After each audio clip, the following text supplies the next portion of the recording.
Coming up, Color co-founder Peter Pham joins us. Google's +1, social search on Topsy, and beware Twitter forgery. Amber and I are going to tackle all that and much more on The Social Hour.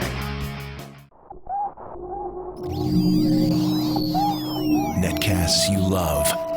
From people you trust. This is TWiT. Video bandwidth is provided by Cashfly at CACHEFLY.com. This is The Social Hour with Sarah Lane and Amber MacArthur, recorded Monday, April 4th, 2011. The Social Hour is sponsored by GoToMeeting. Business travel can kill your company's profit, so to do more, save more, and travel less, use GoToMeeting. For your 30-day trial, visit gotomeeting.com/twit. And by FreshBooks, the easy online invoicing service that gets you paid quickly and makes you look professional. Get started with a free package at freshbooks.com. And by Netflix. Watch thousands of TV episodes and movies streamed to your PC, Mac, or TV instantly. Plus, get DVDs by mail in about one business day. For your free 30-day trial, go to netflix.com/twit. Welcome to another edition of The Social Hour in Petaluma, California. I'm Sarah Lane. And I'm Amber MacArthur from Sydney, Australia. Oh, you're in Sydney? I thought you were in Melbourne. I was in Melbourne a few hours ago, like maybe 6 or 8 hours ago. What are you doing down under, Amber? I can barely keep up with you.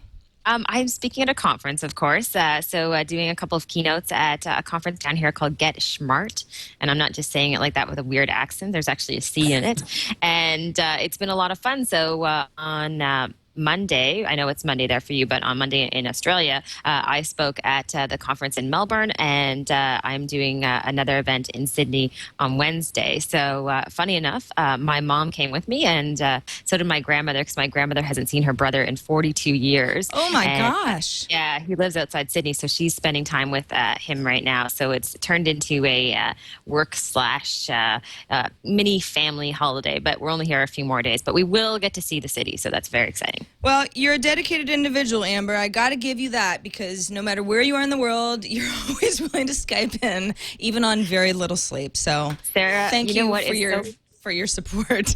It's so funny because I literally it took me like a day to figure out what time it was going to be where you are, and sorting out, and I kept thinking, no, it can't be 4 a.m. because I really wanted to believe that it was going to be later when I had to get up. However, Google told me, you know what's awesome with Google? You can just write in what time is it in San Francisco, and that's it, and it told the truth. So here I am. Well, cool. We're glad to have you as always. I mean, I can't do the show without you. we're each other's co-hosts. But we actually have a special treat today, because we are joined, our very first guest, by the way, on The Social Hour. We've never had a guest before, by Color's co-founder, Peter Pham. Peter, how are you? Good. How are you guys doing? We're fine, thanks. Peter, I think that Color probably has the distinction of being the most talked about app launch that I can remember, at least in recent memory. I don't know if you agree with me, Amber, but it has been quite the launch. A wild ride, I would say. And we talked a little bit about Color last week, so it's a total treat to have you on this show. I would love just to get your take on what Color is all about and how it all came together, because to me, it just kind of, in some ways, popped out of nowhere and then just overtook many of the blogs as far as the number one topic of conversation. Sure. So we've been working on it for about 7 months here in downtown Palo Alto. And, Color's a free app that you can get on the iOS iTunes store, and lets you instantly share photos, videos, and text with the people that are in your immediate vicinity, about 150 feet. And the idea that you can just turn it on, take photos, and instantly see across multiple devices, that's our main focus. Instantly share amongst others around you. And that's available on iPhone. Android Marketplace has been down for the last few days, so we're working with them to figure out what's going on there, but that'll be back up soon as well. Now, Peter, I know that over the weekend, I think it was Friday for the iOS folks, I'm looking at Color now. Amber and I talked about Color a bit on the show last week, and that we were a little confused by what some of the buttons meant, because of course the app is, it's nothing if you can't understand it. And before the update, there were 3 buttons, and you could kind of play around and figure out what they did, but they weren't necessarily intuitive. Now there's an update for iOS folks, and I know Android was rolling out over the weekend. It sounds like there's a bit of a delay on that end, but it's coming. What prompted the change? We got a lot of user feedback, and that was the main function. We definitely want to make sure that people understand how to use the application. There are now 4 buttons, including the button to take a photo. The first one that you're pointing to is looking at what's nearby. What are the groups, what we call multi-lens, but what are the groups that are available around you that you can take photos with? So you just swiped over to somebody near you that's taking photos. So if you click the camera button at the bottom, you can join that group and take photos. You can go and swipe. I don't know how the delay is right now. Or you can create a new group. So that's just taking photos with other people. The button next to it is the feeds. And that is photos from people that have been in your Elastic network, what we call color your Elastic network. People that you've been around, people that you take photos with, people that you interact with, like their content, comment on. As they use color, you'll see a real-time feed of their content come in as well. Your history button is essentially your diary. Every photo that you've ever taken with color, including all the photos that you've taken with other people, will show up here as well. There's a side swipe as well. If you look at each day, you can side swipe and look at all the photos and videos that have been taken with color historically. You can see my friends are a fun bunch of folks, obviously. Sorry, friends. This is awesome. I love seeing diaries that are filled out like that, right?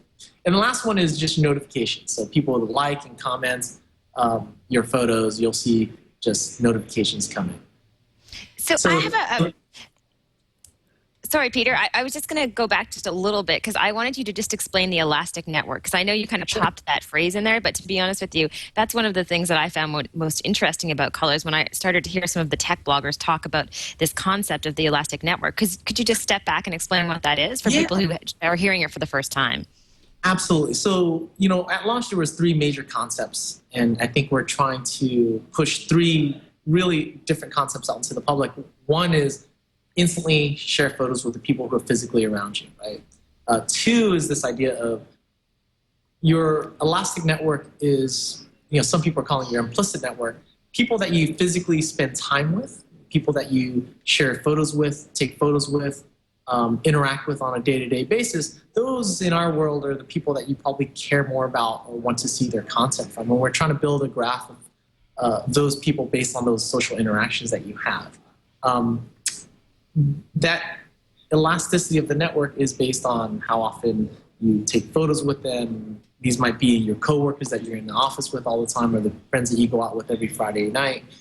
That network of people will build your Elastic network inside of Color. And so even if you're not physically near each other, you're in Australia and we're here, if we were friends, we would start seeing each other's photos in real time. So those are some of the pieces that we're starting to build inside of Color. DJ Patel, who is our chief product officer and came from LinkedIn as our chief scientist, is kind of building the interactions of each individual within Color to understand whose photos do you care about that you should be seeing inside of your feed.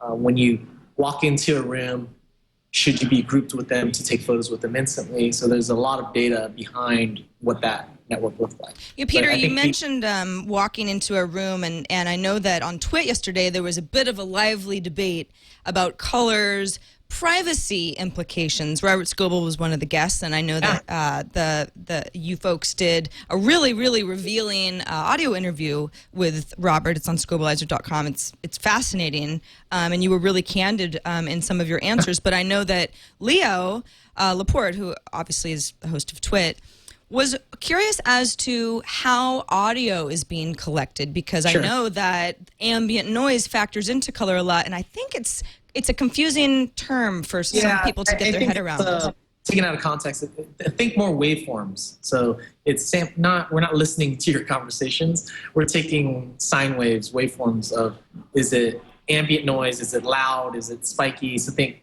right? We've all taken the science classes where you turn on a oscillator and you'll see what the sound waves look like. We're doing sampling of that. So we're not recording audio. We are taking waveform samples of the ambient noise levels to kind of put to make an understanding of, are you with the other person? So is it sort of like a way to prove that you're where you say you are? Because isn't the phone already gathering your geolocation data? GPS is not very accurate at all. I'm sure you pulled up your Google Maps at some point and it shows you several blocks or several miles away from from where you actually are. So we're taking a lot of data samples to understand that, are you physically with me to take photos? So the sound sampling is, again, it's more waveforms, not actual sound bites. So we're not recording audio in the sense of this conversation. Am I in a quiet room? Am I out on the street? Am I inside a rock concert? There's different noise levels and different kind of characteristics of sound. So I have a question, just and then we can move on to talk about some of the other features with color, and it is about privacy, because I think that's one thing that has scared people a lot. That idea that they could be just sharing all of these images with people and possibly strangers who are around them. So can you talk just for a minute about privacy and your views on that? Absolutely. I think one of the big things for us in a lot of the press that kind of came out is we wanted to have this discussion about open. Color is public. We don't want to have a sense that there's private conversations of people sharing photos with each other. We want to look at the world the way Twitter has. And standing on the shoulders of Twitter, a tweet is public. Taking a photo on color should be treated the same. So, one of the big focuses at launch was to try to make sure that people understand the conversation that color is a public product. People that are nearby can see the photos that you're taking. And that if I use color on a day-to-day basis, anytime I walk into another room and I turn on the app and I start taking photos, you can see me. You can click on my face inside the app and you can view my diary. You can view every photo that I've ever taken with color and hopefully give you some context and some empathy of understanding, what type of person I am. You'll see pictures of me spending with my family, birthday parties, at work most of the time. And again, understanding a little bit more about me in a public forum, every photo that I've ever taken on color can be seen. So Peter, when Color first launched, some of the hot topics were the funding that was around the launch. You got a lot of funding, $41 million, if I'm correct. And a lot of folks were like, $41 million, what does any company need to launch an app with that much money? This is, we're in a bubble, and this just proves it that much more. However, and again, this was from your audio interview with Robert Scoble, I know that you had said, listen, $41 million gives us a lot of room to grow and change, listen to our user base, play around, find what works, figure out what doesn't. And I think that a lot of companies who have a good idea that they hope will stick, they put it out there, they don't have a lot of money to play with, they find, and oftentimes, if it doesn't stick right away, you fade into obscurity and that's sort of the end of it. Do you think that having money off the bat is necessary in order to not only gain traction, but be able to grow with your user base and not lose them immediately, never to return? I think we're sticking with one clear vision, and how we get there, the funding will help facilitate compression of time. Some of the things we talked with Robert is that the amount of information in real time to understand when 2 people, 3 people, or 500 people are together taking photos, whether you're at a concert, whether you're at a birthday party, whether you're at a wedding, that is all real-time information. And that infrastructure required is going to be a lot of the funding that we use for. So, will we iterate? Will we update? You can saw the update that we released on Friday. We're listening to users. That's 1 week after launch. As we said, that's a down payment towards what we're going to be changing in terms of the user interface and the product in the next couple weeks. But again, it will still be focused on sharing photos instantly with the people that you're around, discovering some of the people that you are nearby on top of that, but also understanding this public context that every photo that you take within Color is public. Much of the technology and a lot of the user interface, a lot of the confusion that we're trying to address is this is not a product that you're going to use alone. Right? Don't use this alone. In fact, we had a warning in the iTunes store. Warning, do not use this alone. And, I look at the tweets, I watch what's happening, people turn it on and say, there's nobody around me. Well, it is, if you interact with another human being in the day, that's what we want you to use it. You know, all weekend I went to 2 birthday parties, took my family also to the Ferry Building. We had folks in Kentucky using it, celebrating them making to the Final Four. We've had people using it at rock concerts, Madison Square Garden. The use cases are really when you're around other people and instantly seeing those photos and sharing those experiences with others.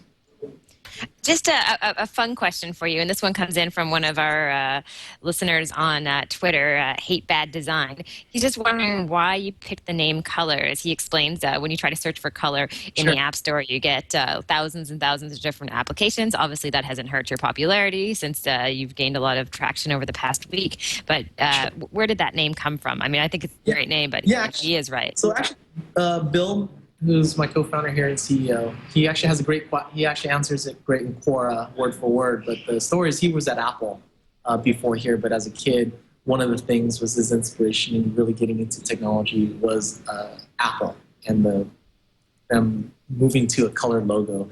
And so it's a lot of his roots come from his inspiration of Apple and having the color logo as it is. And the name just happens to be a verb and a noun, which is also nice, but there's a lot of intuitions that you can kind of say against color as terms of the name.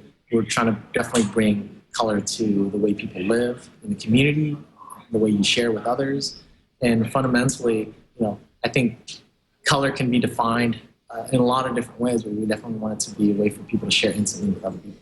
Peter, I just have one more question. Amber, you might have another. I know we have to let you go in a couple of minutes, but I have noticed that when I use color, even though I have an iPhone 4, which by and large has a very good camera, but in low light, it sometimes leaves a little to be desired, and flash only works some of the time. Color doesn't use filters, and sometimes when I'm looking at a bunch of photos from a recent night out, some of the pictures are okay, and some of them are not so great.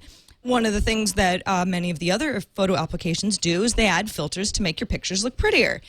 Are you staying away from filters on purpose to differentiate yourself, not be another Instagram, or is that something that's coming down the pipeline?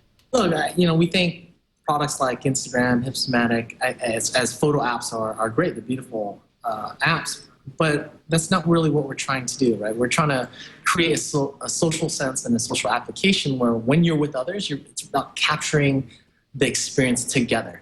And to do that is volume and flow of a concert, a flow of a birthday party, a flow of, and as I looked at it through your diary right there, it looks like you take a lot of just fun photos.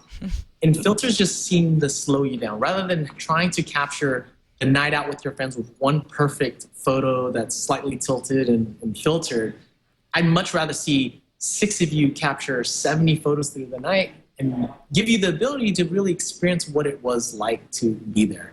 And I'm sure you've seen it when you use it with 2, 3, 4, 5, 6 people, the flow of photos just really start coming in and you get a completely different experience that you otherwise would if we slowed you down with kind of making you pick a filter for the next 30 seconds before you take another photo. It also takes you out of the moment. So if you're at dinner, I really want you to just pick up the phone and take a couple photos and put the phone back down and let other people take photos and put their phone back down and walk away from the night with all those photos rather than staring at your phone and trying to pick filters, not enjoying the actual. You're trying to keep the experience realistic. Whatever camera you've got on you at the time, that's what I'm showing you. I'm not prettying it up. I'm not changing the color of it or, adding contrast that wasn't actually there type of thing. Keeping us honest, I guess. I just have one last question for you, Peter. This is a really quick one. Obviously, my fiance is watching from the other side of the world, and he asked a question on Twitter. If I get over 1 million followers using color, can I get paid to wear a Coke shirt? And although I'm sure he's half joking, it does bring a question to my mind as far as how brands can use color, because I've seen some interesting conversations around that. Yeah, it's interesting. We're seeing, the amount of outreach we're starting to get is pretty amazing, from sports organizations to music festivals, artists themselves. When they want their audience to participate and engage with them when they're physically there. So, for example, you can imagine an entire audience at a rock concert participating in the experience and seeing what photos are being taken backstage from the artists themselves and projecting that onto the big screen. That live sense of using our product and engaging in the audience that has one common passion. Right? I'm staring at, and I'm a big fan of that particular artist. To share that experience with hundreds or thousands of people, they're really trying to engage with their audience. In terms of how brands use it, it's early. We're getting a lot of different input from different brands on how they want to do it. But I think our big focus is I just want a lot of people to use it around other people and share that experience in real time with others. Peter Very Pham, cool. the Well, thank you. co-founder of Color, iPhone update rolled out already, Android update coming any minute now, I suppose. Peter, thanks so much for joining us. It's been great talking to you and getting a little bit more insight from one of you guys on what's next for Color and the thought that you've put into it so far. Thanks so much. Thanks. Have a good one. Peter. Amber, what do you, how much are you using Color? Would you say that you've been using it regularly or? Not really. And I think part of the issue for me is just that I use, and I'm sure people hate to hear this, but I use a BlackBerry primarily. I mean, I do have an iPhone and I use it for Instagram now and again, but my main phone that I kind of carry around with me is a BlackBerry. So obviously it's not convenient for me to use it that often. And I still am a little bit cautious about the privacy issues. And this is probably just due for me, Sarah, to the nature of like my business and what I do. And I travel a lot by myself. And I think it's one of those things that I don't really want to be traveling as a woman alone and using color everywhere and, showcasing sort of that part of my daily experience. So I think it's cool. I'm super excited to watch it. I love this idea of the Elastic Network, and I think that can be applied to a lot of different services out there. I just haven't really found a place for it in my life. And who knows, maybe I will one day, but right now kind of slow to adopt. I have to point out something it's pretty admirable. And you mentioned the name Color. Where'd you come up with that name? I mean, they've got color.com, and they actually have the Canadian/UK spelling color.our.com as well. Goes to the same page. Yes, the real spelling, Sarah. The real spelling, yes, for the old school English folks. I know. I thought that you'd get a kick out of that if you hadn't noticed it already. It's a great domain. I think they paid a pretty penny for it, but it's something that you're never going to forget. And, there's no dropped vowels or double consonants or anything here. So Color, it's kind of fascinating how much it has incited, I'd go so far as to say rage with some people. It's almost as if, and again, Leo has his reasons for thinking, they're spying. They're collecting our audio data. This is really scary.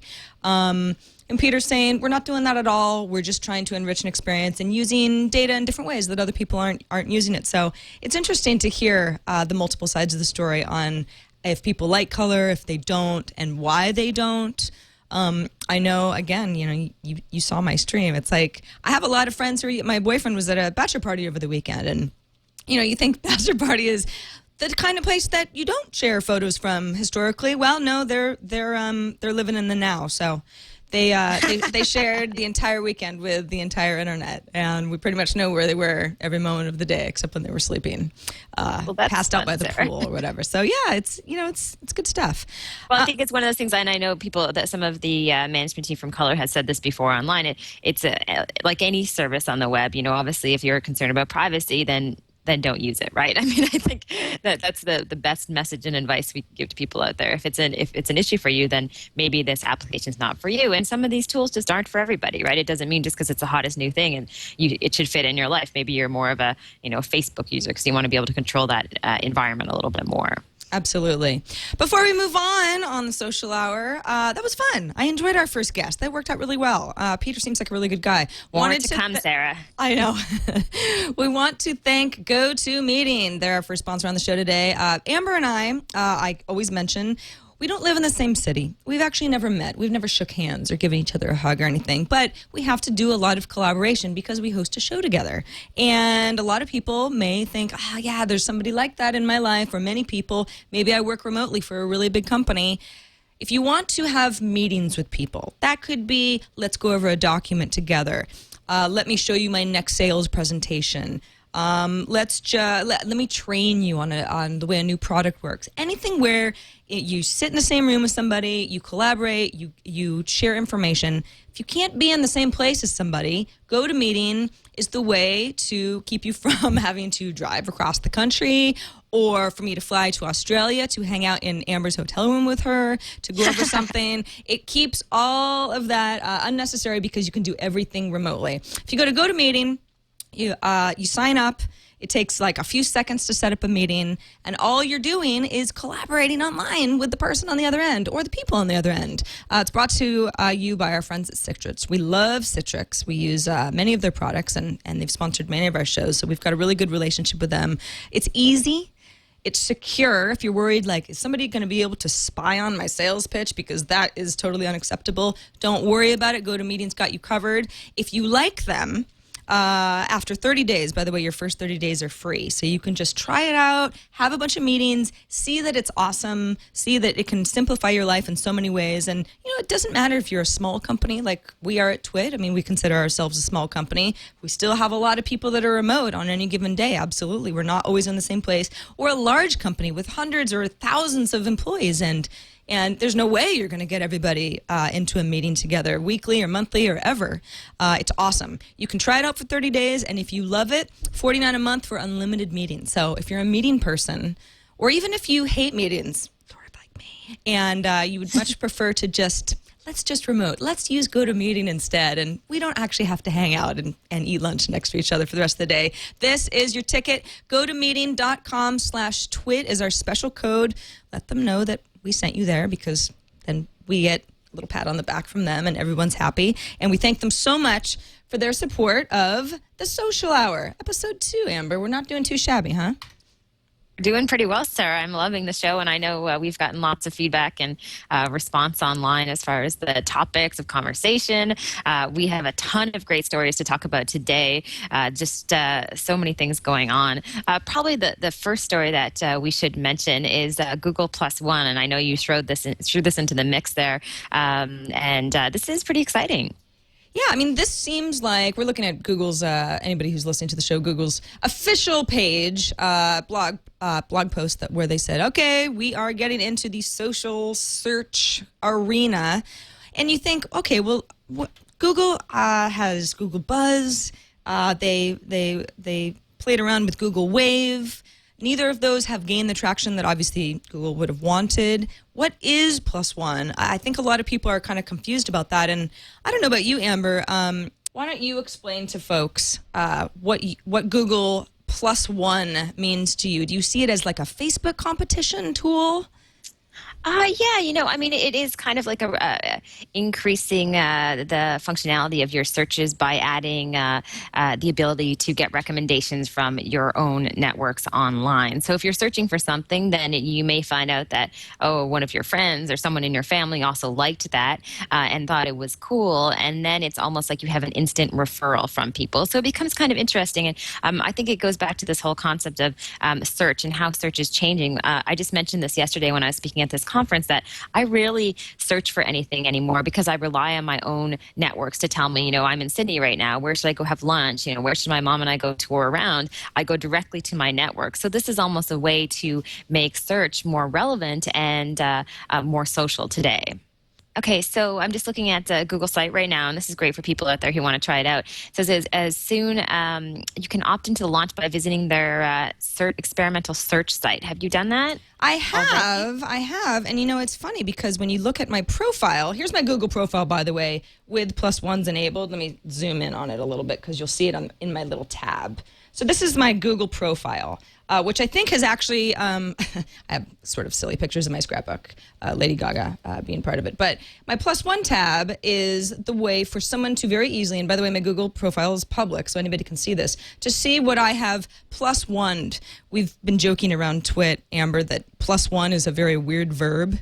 To +1 yes. something is, I wouldn't say it rolls off the tongue as easily as to say I liked it. But I've liked a few things. So I've liked one of your tweets, or one of my tweets actually about us on our new show. I've liked the TWiT Netcast Network. And these are all links that came from within Google itself, just searching. I liked my own YouTube channel, and I was just playing around a little bit. But the idea is that when you search for something on Google, to the right of any search result, for the most part, I mean, as far as actual cached websites, you have the option to +1, which is sort of like saying thumbs up or like for anybody who's more familiar with Facebook terminology.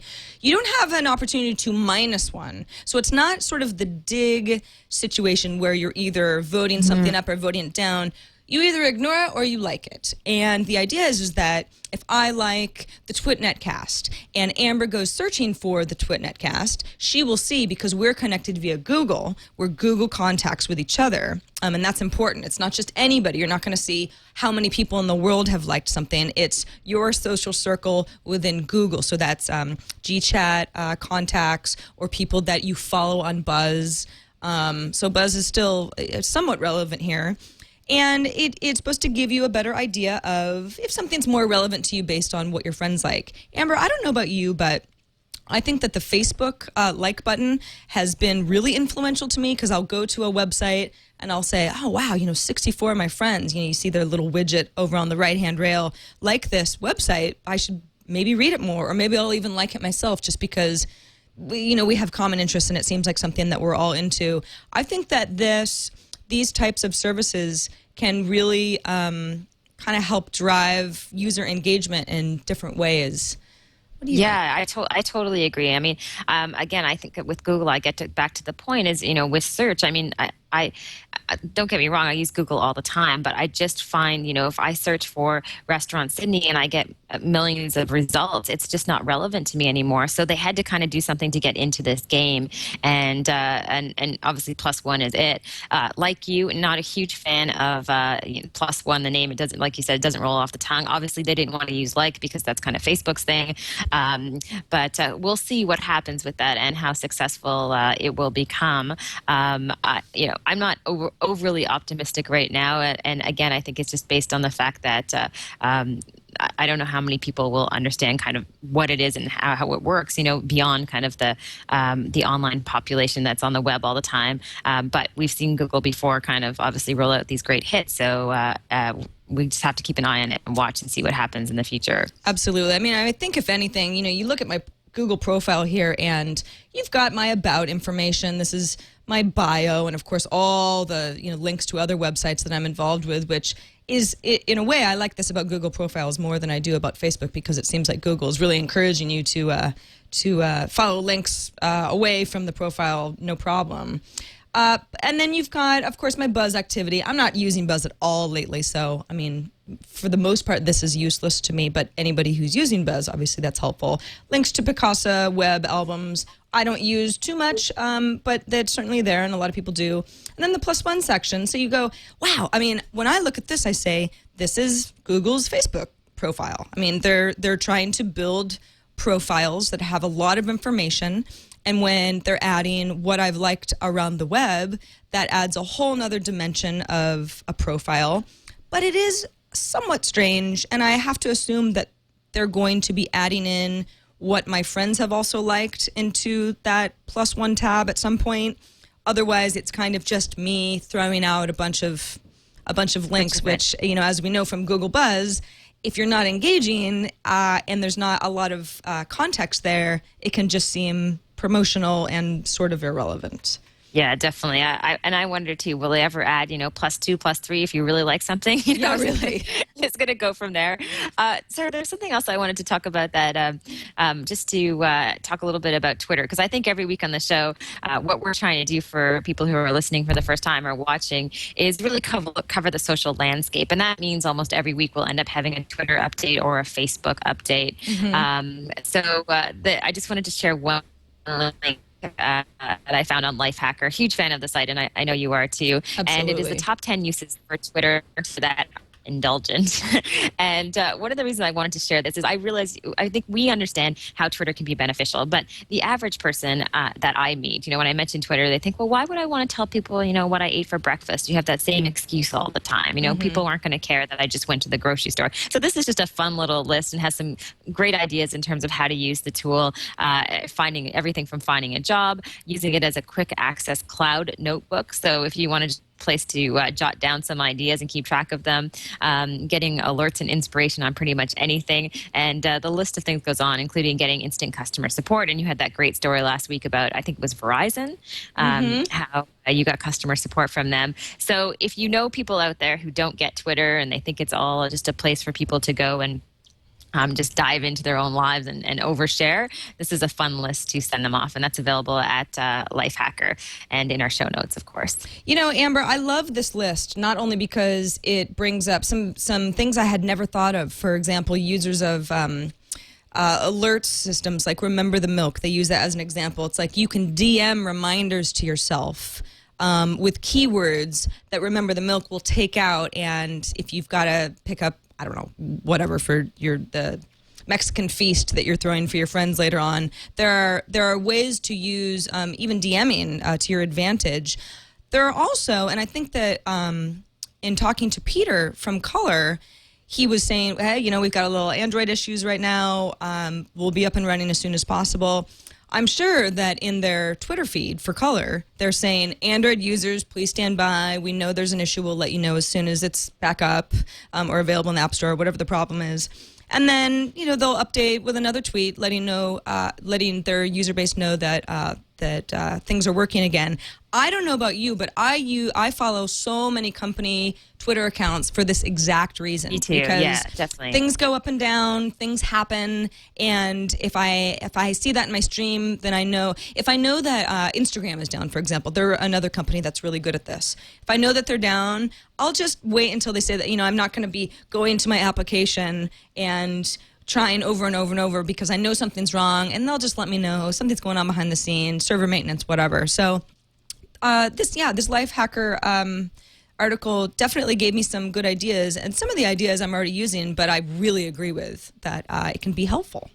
Yeah, it's just, and yet there's just so many people who I think just they don't get it, right? And now, from now on, when people ask me and they don't get the value of Twitter, I'm just going to send them this link and they can check it out. So we can end the conversation there. Another interesting site on the Twitter front, Sarah, April Fool's Day obviously just passed, and I'm the first person to admit that I forgot it was April Fool's Day. I landed in Sydney 2 days later, went online for the first time, and I saw all these crazy stories, and I thought to myself, oh my gosh, I've missed so much tech news. Like, this company Hootsuite is launching this mobile game, and I thought there's been some pretty big stuff that's happened. TWiT has acquired Callie Lewis's online video network, and it took me a while to realize that a lot of these were April Fool's Day jokes.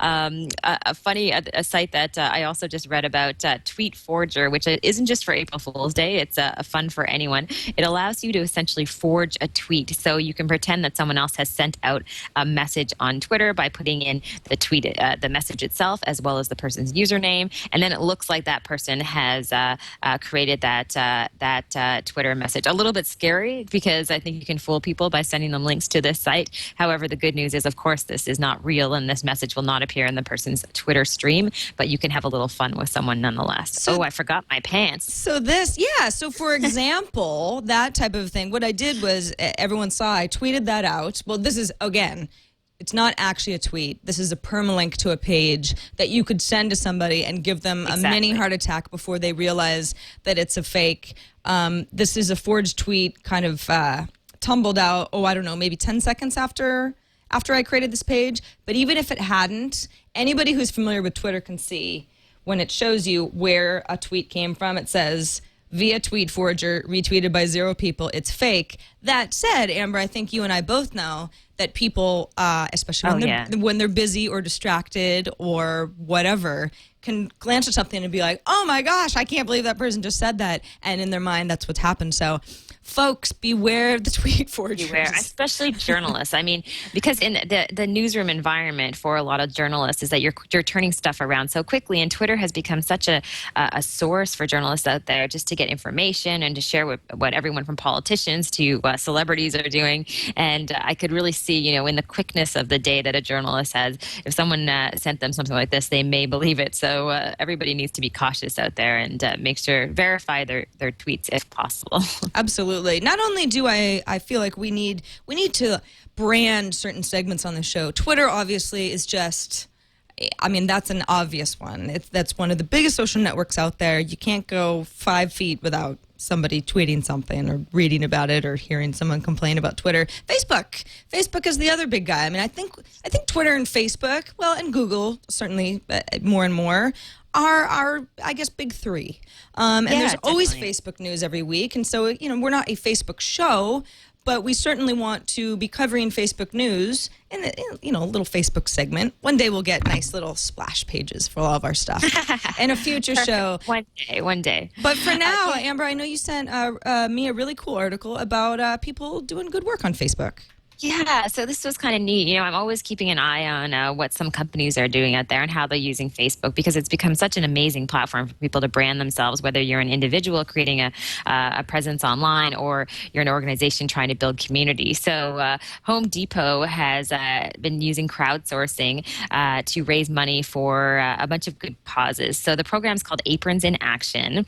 And the idea behind it is that the Facebook fans on Home Depot's page, and there are more than 250,000, they get to decide where money is given as far as to different nonprofits. So you can vote on nonprofits you think should get everything from $5,000 gift card all the way up to $25,000 gift card. And there are larger monthly grants as well. Now, this is similar, Sarah, and it will remind you of a little bit of the Pepsi Refresh Project, which is in the U.S. and rolled out to other countries like Canada.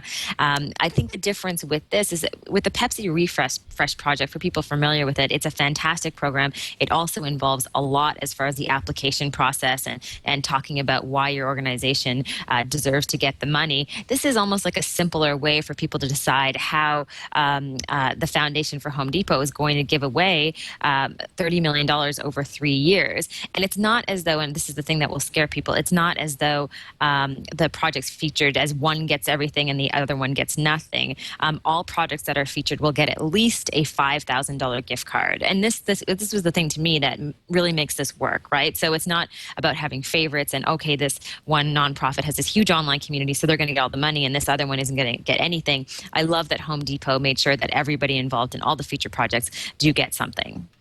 Yeah, this is, you know, these kinds of stories, it's very easy to say, oh, well, Home Depot, I mean, they're a corporation, they're trying to make money, and this is just a way to make people think that they're doing good work and that they really care. But I mean, these sorts of projects, even if it means that a company like Home Depot or Pepsi or one of the many companies who dabbles in philanthropic work, this is a way for them to get attention for good reasons, and it helps spread goodwill among people who may not be their customers. It's not bad stuff. It's exactly. Yeah, I mean, I love these stories, and I pat on the back any company who engages in this sort of thing. And it's like, yes, it is good PR for them. It's better than them not doing anything at all and me being ambivalent towards Home Depot. Now I think Home Depot, yeah, they do good stuff, and I might want to shop there next time. Yeah, I mean, and I think in the social media space, they're doing a lot of interesting things online, and this is just kind of a good step, I think, in the right direction. So fun to see them experiment with that a little bit. Now, Sarah, you do have another Facebook story on here, Facebook's newest scam. I'm going to be honest, I didn't hear about this because I've sort of been online and offline throughout my time so far in Australia. So curious about this Photoshop app. It's sort of like another day, another Facebook scam. I mean, we all know that email spam has become so prevalent and it's so easy for most of us to ignore it. But obviously, nobody would be sending out spam if people weren't clicking on it. So even a very small percentage of folks who are scammed means that it's worth it for them to send out all of the spam. Facebook, Twitter, no different. I'm blocking people and reporting for spam on Twitter all the time.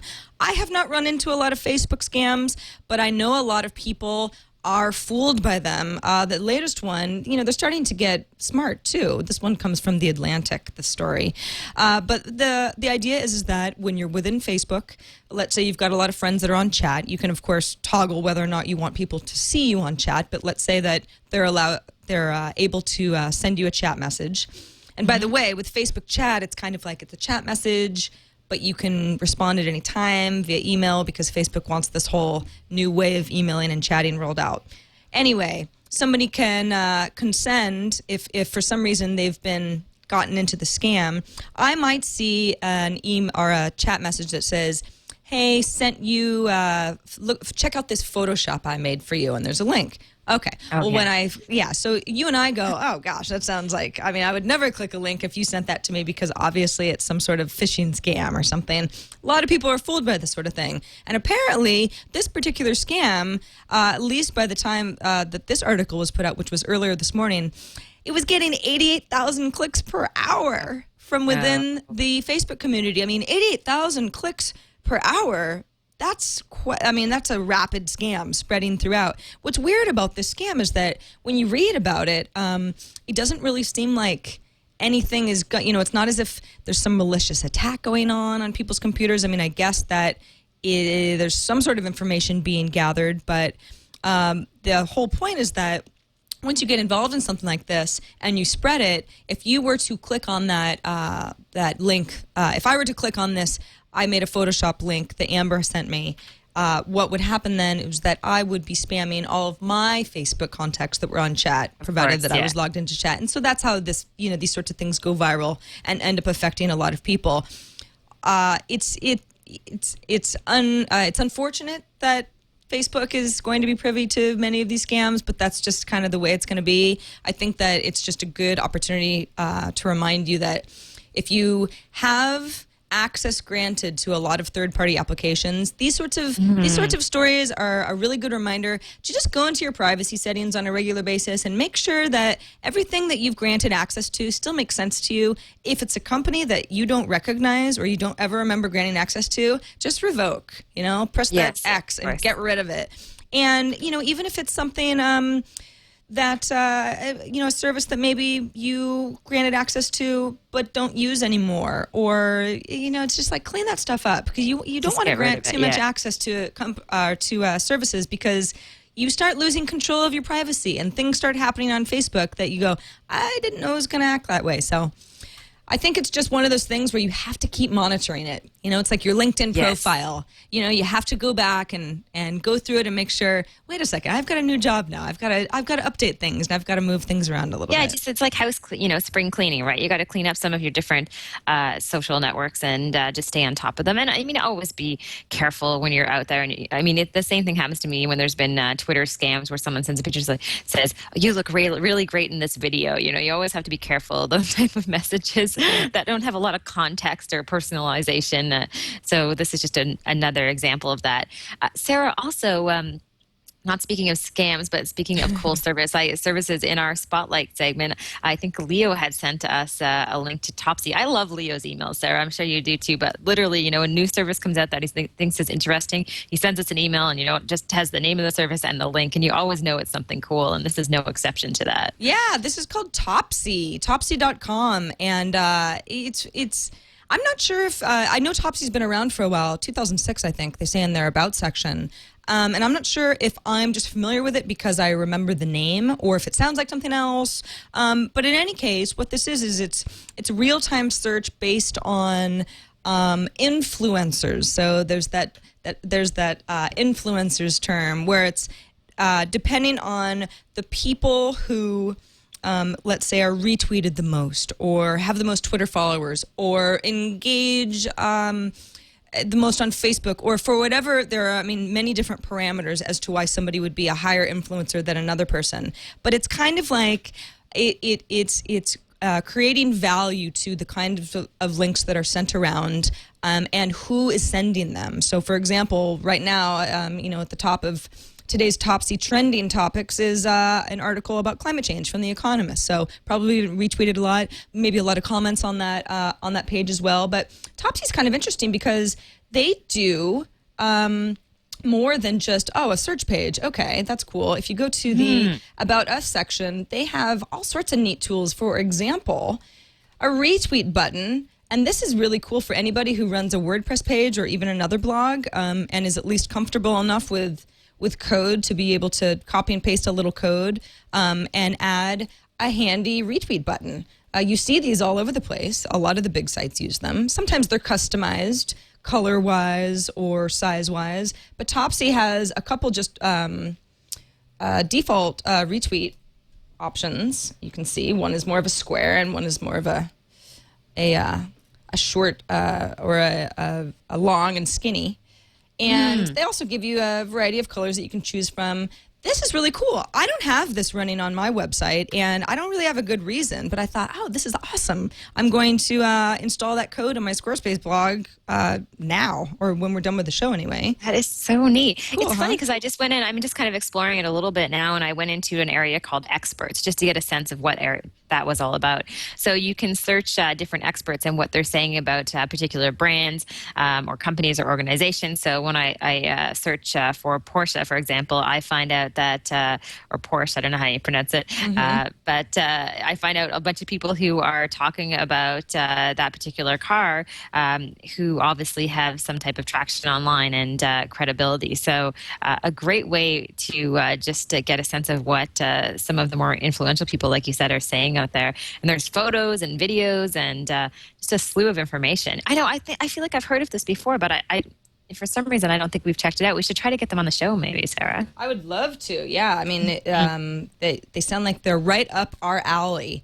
Yeah, I'll try to get in touch with them and see if they'll join us and share a little more insight into what they're building here. Please do. I was gonna give a tip on Instagram, but I think for just our time purposes, because we're trying to still figure out how much we can put into an hour-long show and still call ourselves the social hour. Because if we're under an hour, it's like, well, that's not an hour. But if we're over, it's like we're not the social 90 minutes. We're the social hour. So I'll save my Instagram tip for next week. Next week, and it's an awesome tip, so you have to tune in next week. It is a pretty awesome tip. It's a lot of fun, and it involves cats. That's all I'm going to say about it. But first, before we move on to the rest of our show, we have a lot of feedback from you guys, so we're going to at least be able to share a few of those with you, which is great because, as we said on our inaugural show last week, we really want this to be as interactive of a show as possible because it is social. It's not just me and Amber, it's all of us. But first, we want to thank FreshBooks for sponsoring this episode of the Social Hour. Amber, Leo has credited you with introducing him to FreshBooks initially because it's an invoicing service that you can keep track of all your invoices online and in a professional way. And for freelancers such as yourself and many of us who have freelanced in the past or are thinking of doing it in the future, invoicing can be kind of a daunting activity, can't it? Yeah, it's a pain. It's almost like doing taxes. We have these certain pains in our business worlds. Even if we really love what we're doing, there are things that become kind of a hassle and you just don't want to get to them. Filling out expense reports is another one of those things.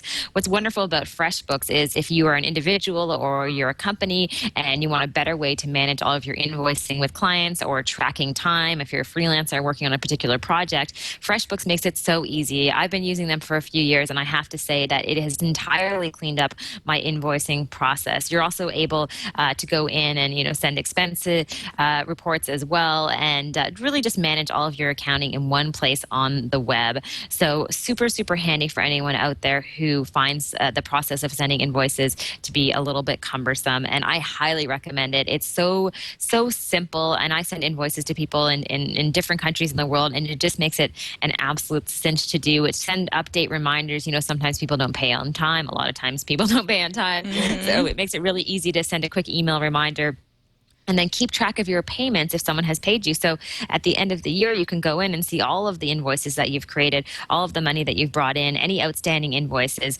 and it's just super, super easy to use. So if you're using anything else, I highly encourage you to switch over, give FreshBooks a try, and I just know that you will love it. Yeah, you can have folks pay you via PayPal.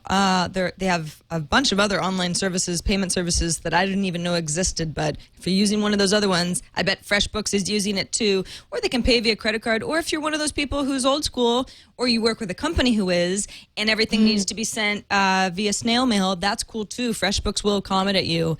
They'll work with everybody pretty much. Any company, any size, as long as you are invoicing them and you want to be organized, they are there to help you. You can also go ahead and use FreshBooks for free for up to 3 accounts. So for a lot of freelancers, I mean, they're not working with more than 3 clients at once. Won't cost you anything. And of course, if you need more, then FreshBooks has tiered pricing as well. But it's all really affordable and really manageable. And you heard it from Amber. It's the best. Fantastic. She is. You won't regret it. If anyone knows invoicing, it's Amber MacArthur. It's true. Now I love invoicing, Sarah. That's the weird part. There you go. It made invoicing fun. So anybody who equates invoicing with taxes, let's make it fun, right? You don't want to spend the night crying doing your invoicing. Use FreshBooks.com. It's free for up to 3 of your clients. FreshBooks.com, and when they ask you how you found them, just say that you came through TWiT. FreshBooks.com, and we thank them so much for their support. So Amber, are you ready to hear from one of our very first emailers who emailed us? Yes, I can't wait. So this is, here's the deal. Last week I told my Verizon story, and the story had a happy ending, but essentially it was I couldn't get anywhere with a bill that was wrong when I called via customer service. I spent hour and a half on hold. I was so frustrated. I tweeted out in frustration and @replied Verizon, or the account at least that I thought someone might read, and got a response really quickly and got my bill handled. And I was really happy about it. And I told the story last week because I was making the point that social media can help you work out problems, especially when you're interacting with companies, because more and more companies will have at least one person who's managing the Twitter account, and often a team of folks that are kind of the social network liaisons. And we got a lot of feedback. Some of it was, Sarah, I only have 50 followers, or I only have 500 followers. You have more than that. And I think that what you fail to realize is that they only care about people who have more than a certain number of followers. And you should take that into consideration. Now, while I do think that that is true to a point, I mean, obviously, if Ashton Kutcher talks about how much he hates Verizon, you better believe that they're going to, tweet back to him as soon as possible. But we also got a lot of emails from folks, and I'll read one in a second, who don't have 40,000 followers. I mean, they're not celebrities of any kind. They're just people who had issues. They reached out online and got responses. And this particular one comes from, what's his name? His name is, where's your name? Is it Len? I know, I'm looking in the notes too. I think the other one is from Len. So, you know what? Oh, I know. Let's see here. His name is Kevin, because I'll pull up his Twitter account in a second. So Kevin says, he said, wanted to comment about a company that was handling a complaint that's similar to the Sarah Verizon story. 4 months ago, I purchased a new Xbox 360 Elite.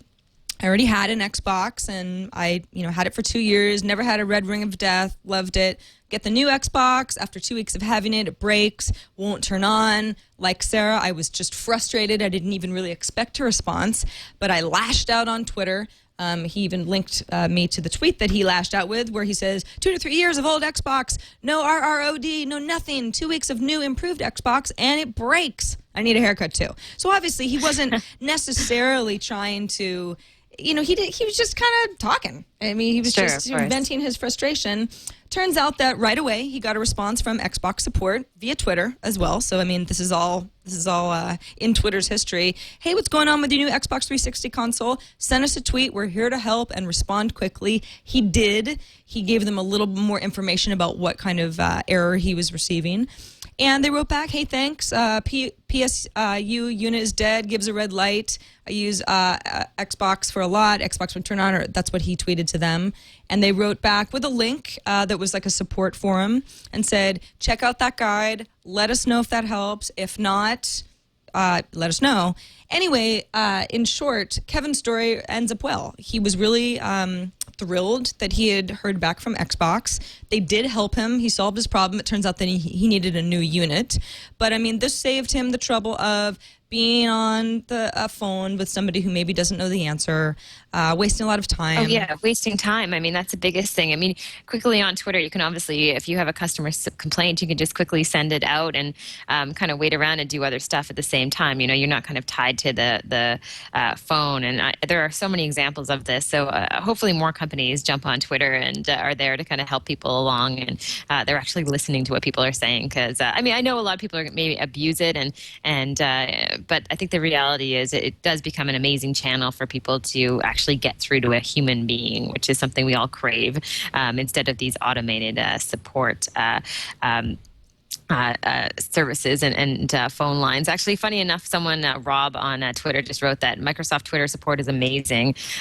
For Windows, Xbox, Zune, phone, they have been very helpful. So, good on, did I say good on? Obviously, I'm getting Australian, Sarah. Good on Microsoft for being there and answering these tweets. So it's very cool. And again, don't let it get you down. Obviously, we're all going to run into problems. Every brand is not going to be, your savior anytime anything goes wrong, but it's totally worth a try. And I can attest from some of the emails that you guys sent us. And thanks so much for all of the case stories. Obviously, we can't read all of them. Kevin's was just one example, but it turns out that a lot of folks have their stories have ended well as well. Yes. Next email. This one is from Len Sipes, and it's long, so I'll just go ahead and paraphrase. But he says, congratulations on the new show, first of all. Thank you, Len. And he goes on to note an article that he wrote. It was a State of the News Media from stateofthemedia.org that, for the most part, went into the idea that traditional journalism is in decline. It's not going to decline. It's not, maybe it's not. There's really no question that it's over and done with. We're on to the new phase of the way that people absorb information, the folks that they turn to for information, and that in a way it's a bit of a Wild West type of a scenario. Mm-hmm. Now, Len doesn't, he's not saying that he's not happy with that. For example, he says the number of people who read a newspaper yesterday dropped to 37% from what it was just a year ago, or something like that.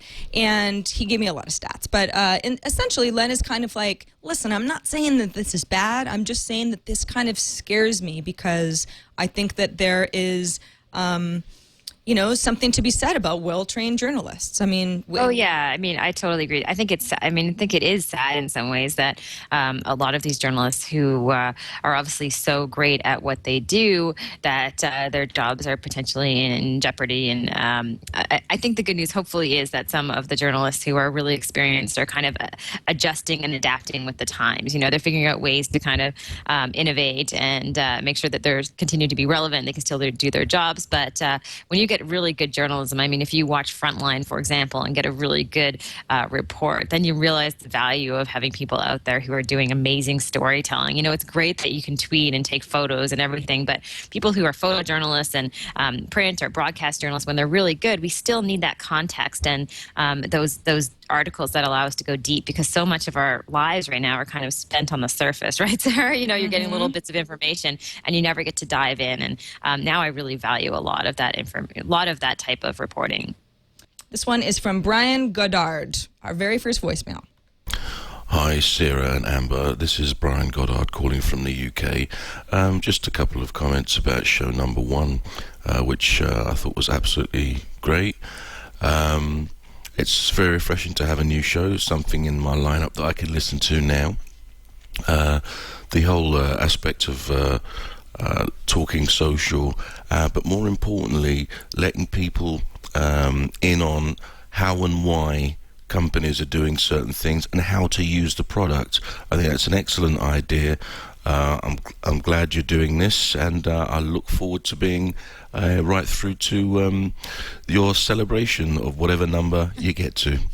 Okay, this is Brian Goddard signing out. Thanks, Bye-bye. Brian. I know. I thought that was awesome, and I think that Brian brings up a good point that it's not just about, oh, this company, Facebook, launched a new feature, or somebody got $41 million in funding.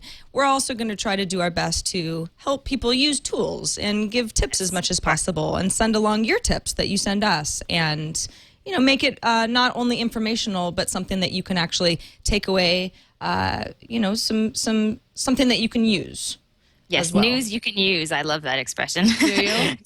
Yeah, I mean, I think it's, we all, I learned that from working with Leo so much as far as on call for help, and just making sure that people can kind of step away and be able to use some of these different services and understand them and share them, and whether it's for personal use or running their business. So I'm so excited about this show, and hearing our first voicemail is awesome, Sarah. I know. I totally agree. By the way, if you're wondering how you can send us an email or a voicemail, our email address is thesocialhour@twit.tv, which is, that makes sense. But TSH will also go there as well. So if you like to abbreviate your shows, and we do on Twit all the time, that's cool too. Either one works. If you want to send us a voicemail, you can send it to 262-6social.